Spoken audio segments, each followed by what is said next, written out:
Well, hello there everybody. Welcome to a very special video. This is the first episode of a new Let's Play. This is Let's Play Pool of Radiance, Ruins of Myth Drannor.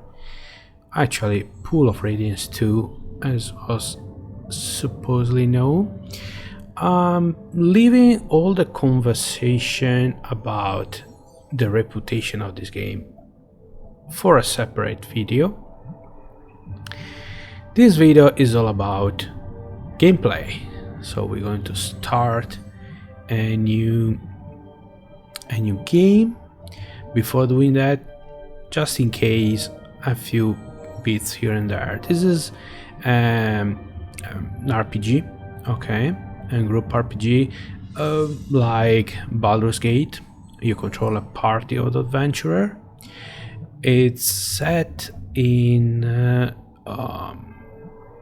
Forgotten Realms setting, and it's based on the let's call it a homebrew version of the 3rd edition rules of Dungeons and Dragons. I don't think there's much to add for now, so let's get it started. I got through the tutorial to refresh my knowledge of the game.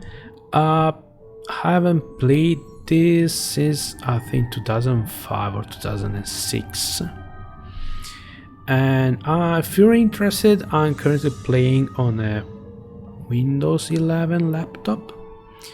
I haven't experienced major issues so far. You won't find this game in any digital delivery store. It was published by Ubisoft, but I couldn't find it on their store either. And so I have physical copy. Actually, I have 2 physical copies of this. The standard version, which unfortunately I misplaced the discs when moving, and I recently acquired a collector's edition. I installed it. I applied an official patch in order to play the game without the CD-ROM.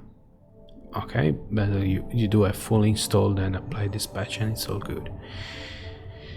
Alright, so let's get started. Let's go with a new game. Okay, so you can play this with as many starting characters as you like, from 1 to 4. This is like Dungeon Master 2.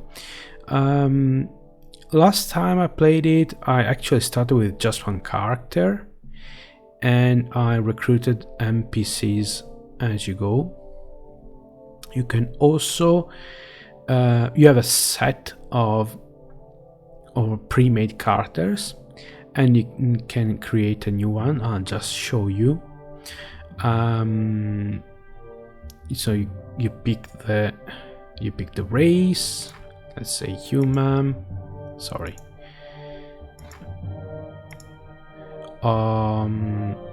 The classes. As you can see, we are missing 2 classes from the rule set: Druid and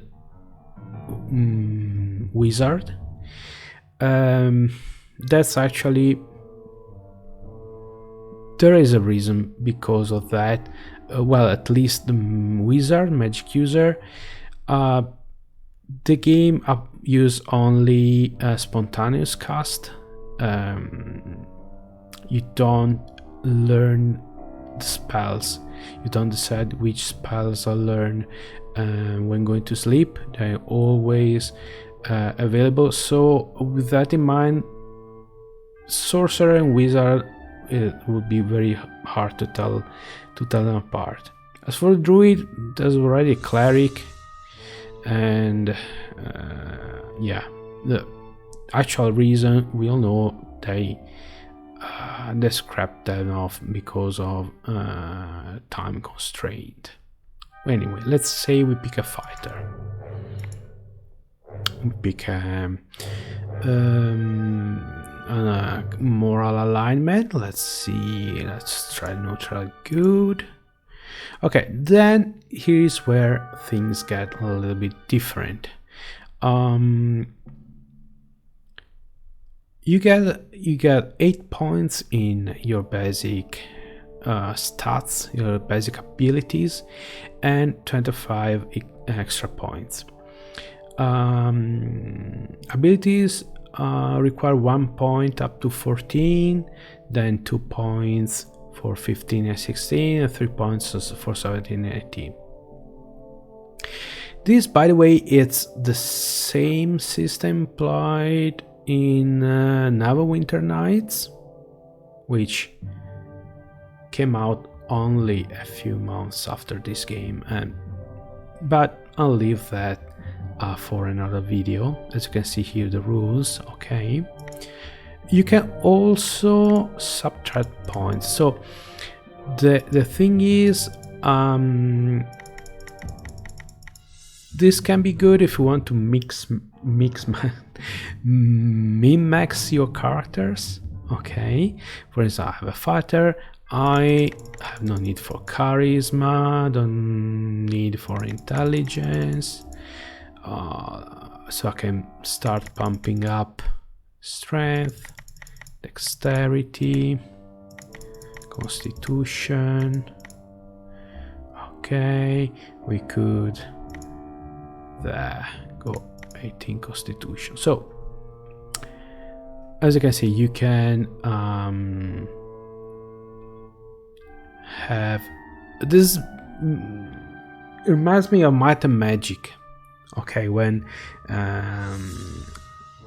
creating your characters, you make your frontliners, your warriors very dumb but very strong, and the wizards in the back the opposite way. Is like it. I generally don't like that. Okay, but this is just to show. And then you get spells, you get to pick your miniature, the name, and so on.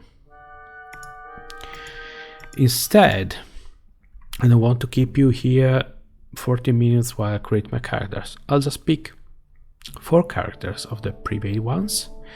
I'll start with the Paladin, Coran Darcy. The difference I was talking about, these characters are generated in a different way. If you check the stats, it certainly doesn't apply the 25 points to spend approach. I really think these are dice rolls. Okay, so Coran Darcy is absolutely outrageous. It's very strong. It's a very strong character.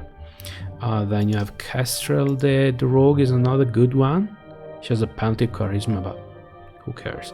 She has good intelligence, which is not really necessary here, but I think she should get a bonus to check find traps.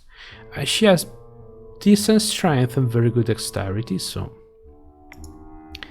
Skylar the cleric is probably she is a bit meh. Okay, penalty 9. This doesn't make much sense. I would go for 8 intellect and 10 dexterity. This is why I think they were based on dice rolls instead of the point buying system. Anyway, I'm going with Coran Darcy. I'm still going with Scalar. I don't know.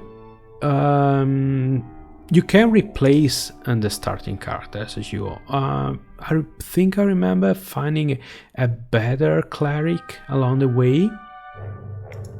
So maybe we can have her taking a holiday. Kestrel, because having a rogue, she's good, and having a rogue is very important. Then the obvious choice would be Cleona Stormlake, the sorceress. She's not that bad, actually. Actually, she's pretty good. She has +1 constitution.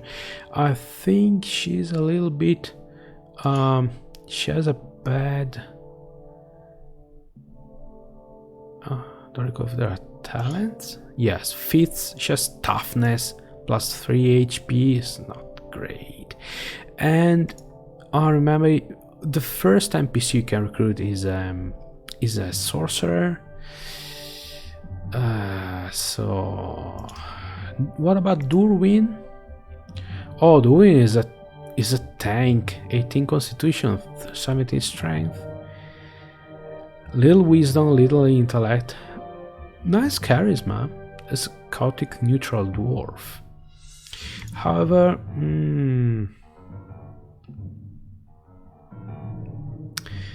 I'd still go with Cleona, because the first few fights I remember having a mage who can cast sleep, make things a lot easier. Okay, that's all for now. The life energy of New Flan is being devoured by the pool of Radiance in Drannor. You can beat back the undead armies it spawns, but you cannot close the passage between the old pool and the new. But passages run both ways. From far away, someone opens a gate. The cry is Athens. You leap to his aid. But something is wrong. The gate is unsteady. Time stretches thin. You reach Drannor. The gate collapses behind you. Your adventure begins.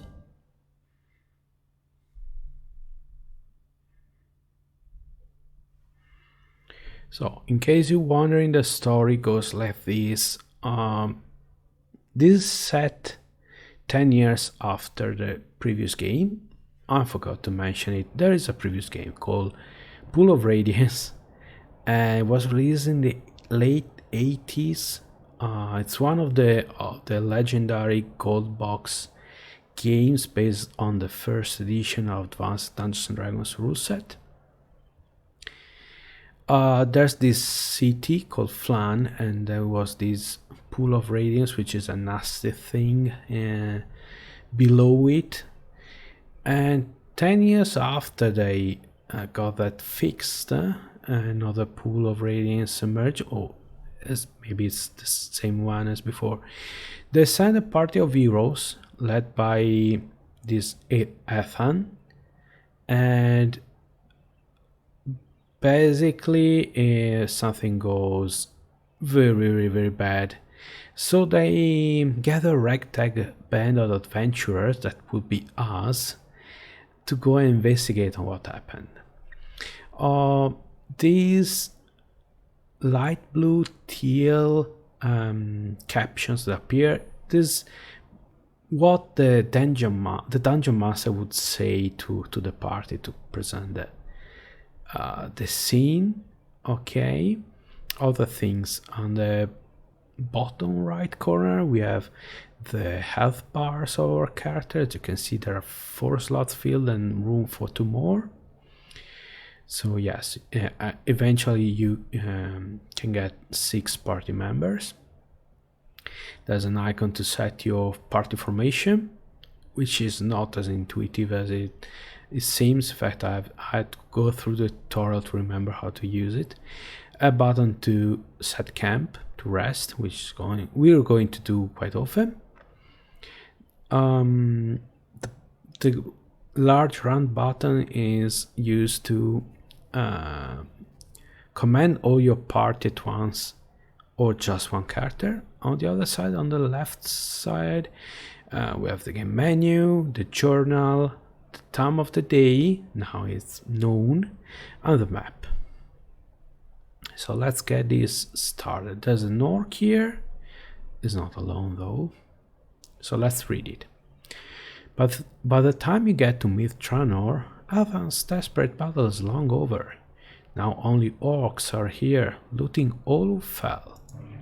And we have to fight. This is our first fight. As you can see, we have this in the top left corner. There's the initiative bar. it's the same as many other games that came after this. Battles are obviously at this point are turn-based, so we can get closer. Since we caught the orc by surprise, we have half action or a base action before we act. Actually, that was a mistake. I should have switched to my bow. That's okay.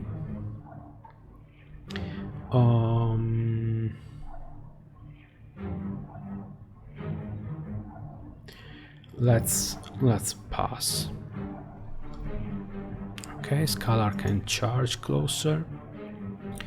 Cora and Darcy can get closer if possible. No, bad idea. Okay, so Cora and Darcy is going to act last. A sneak attack. Nice. And actually I'm retreating because I know there's another orc.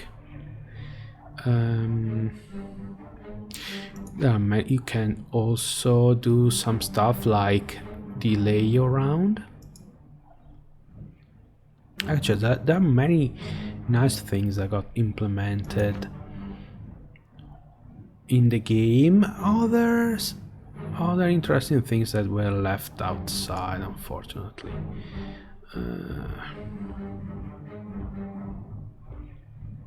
Okay, he's going for my mage.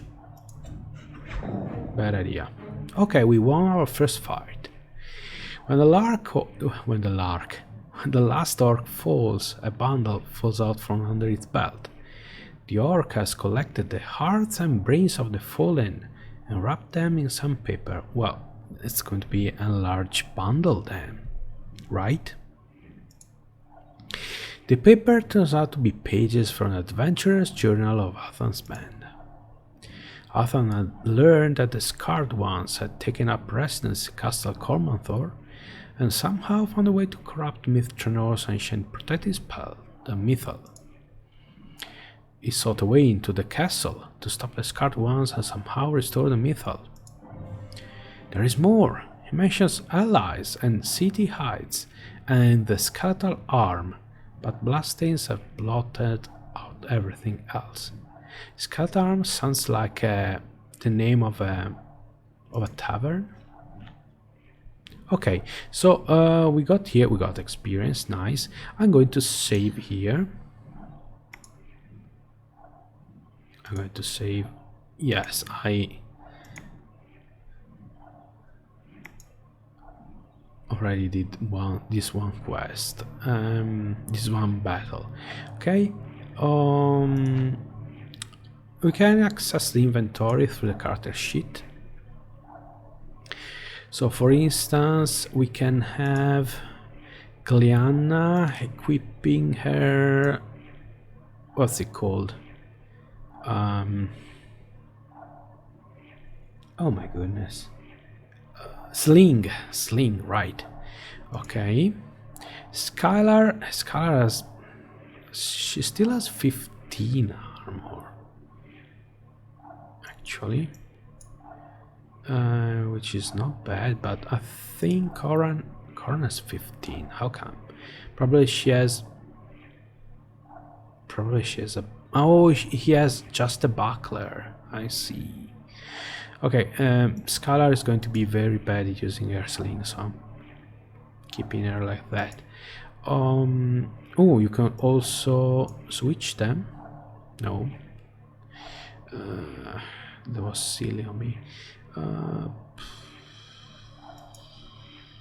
I'm going to equip Kestrel with a bow. Okay.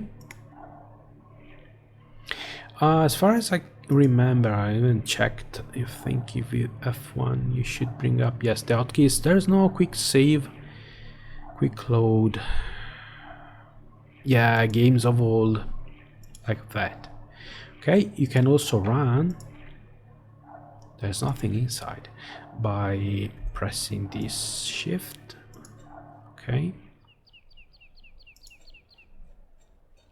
Also, right now I'm using just my Paladin, but now I'm going to have everybody. The ancient signpost indicates that the circle of spears is off to the east, and that Greener's Glade lies across the bridge. You see writing on the signpost marker. Let's check again. Okay, nothing. Let's take away. Okay, so I can set up my party slightly in a different way. Oh, well, okay. We didn't get caught by surprise, but still. Okay, Castro, you should be good with the bow. Yeah, great. She can move here.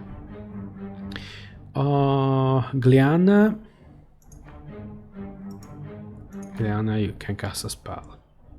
You can cast Sleep if you have it.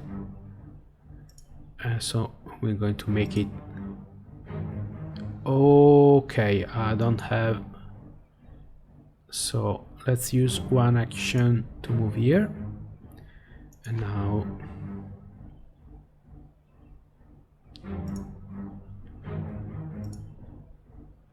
That's better.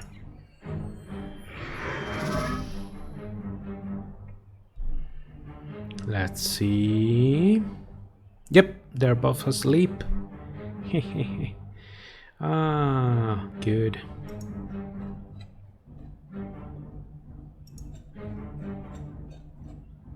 Okay, try again, Kestrel.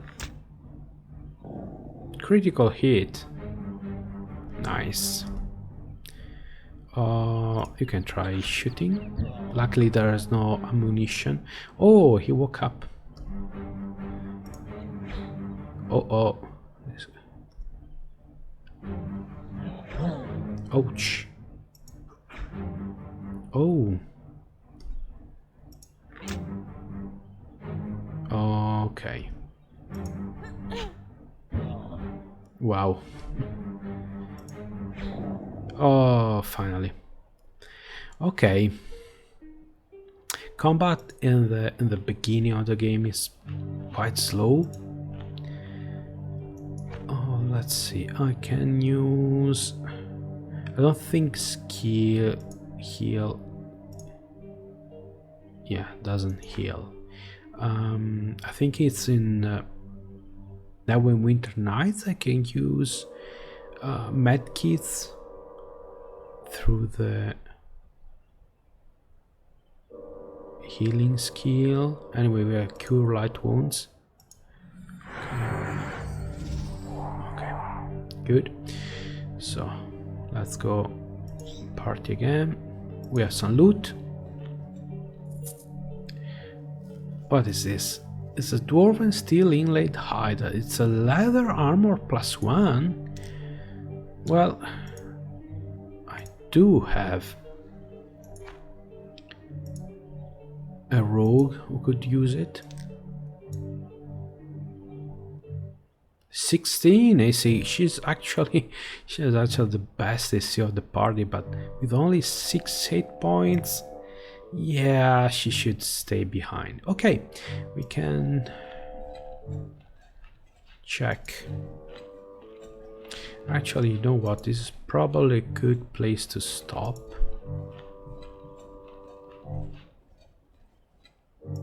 I don't think there are any encounters here.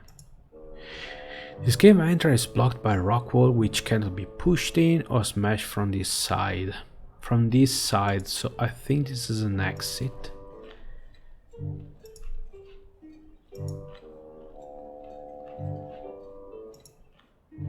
If you're wondering, this game's resolution is 800 by 600.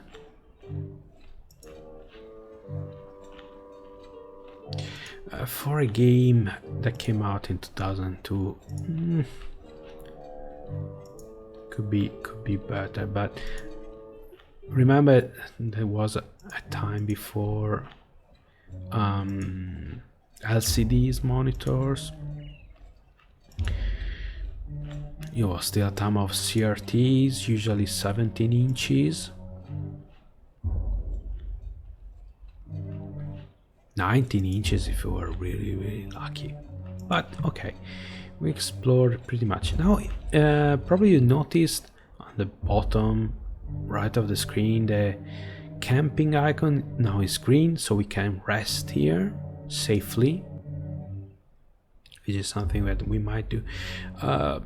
I just use a sleep spell and a cure light wounds, so it's not that big of a deal. So I'm going to stop here for now.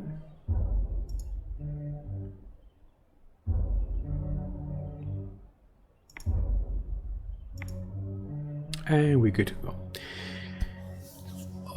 One more thing about the series.